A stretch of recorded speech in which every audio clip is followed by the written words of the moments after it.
L'armée malienne compte désormais une nouvelle force. Elle se nomme les bataillons d'intervention rapide. Il s'agit des hommes bien équipés en moto qui peuvent intervenir à tout moment et dans les endroits impraticables. Une manière de répondre au mode opératoire des terroristes. Notre reporter Abdoulaye Sako a suivi la cérémonie de remise officielle d'étendards, suivant son reportage. Les bataillons d'intervention rapide ou encore BIR, ce sont les nouvelles forces d'élite de l'armée malienne. Leur particularité, rapidité, mobilité et efficacité. Ils sont capables de frapper l'ennemi en un temps éclair avec une précision chirurgicale dans les endroits souvent inaccessibles pour les véhicules blindés et autres engins roulants. Les étendards ainsi remis aux différents commandants, la tactique militaire prend une autre forme car les forces armées maliennes ont plus d'un tour dans leur sac. L'environnement opérationnel est de plus en plus dynamique et la menace est multiforme. Face à cette menace, il devient impérieux et urgent d'adopter une posture de réadaptation constante. Ainsi, l'état-major général des armées revoit son dispositif toutes les fois que la situation l'impose.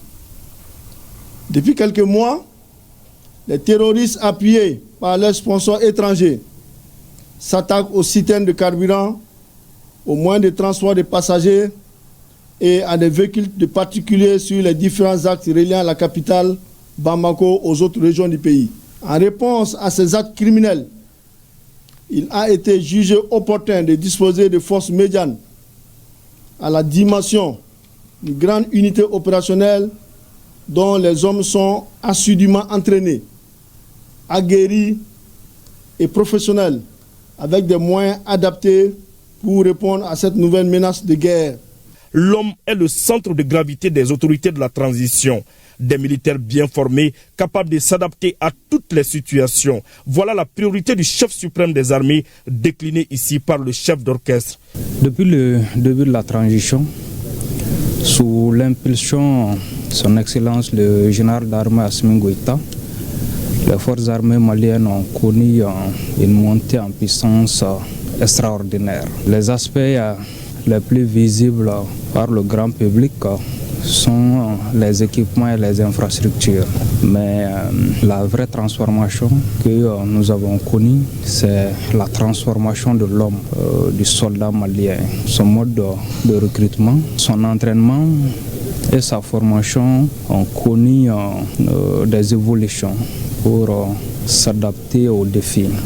Face à l'environnement géopolitique et sécuritaire qui évolue en permanence, il est impératif pour nous de poursuivre notre transformation, notre montée en puissance. C'est ce qui explique la création des bataillons d'intervention rapide.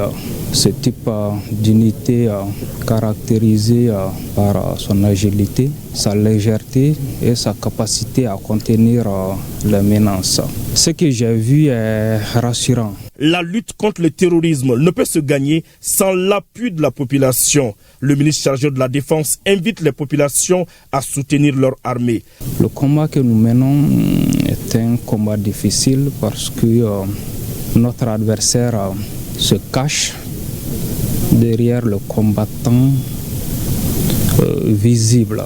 Il les recrute, il les forme et les engage contre nous. Donc pour arriver à bout de cet ennemi, c'est ensemble que nous allons réussir cette mission. Donc tout le monde a un rôle à jouer, les communicants, les organes de presse, vous devez jouer votre rôle en luttant contre la désinformation. La population de l'AS doit aider avec le renseignement, la coopération et nos armées sont issues de nos populations et nos armées sont là pour nos populations. Une embuscade tendue par les groupes armés terroristes a été correctement neutralisée par les éléments des bataillons d'intervention rapide. Un exercice qui met en exergue l'efficacité de cette nouvelle force d'élite.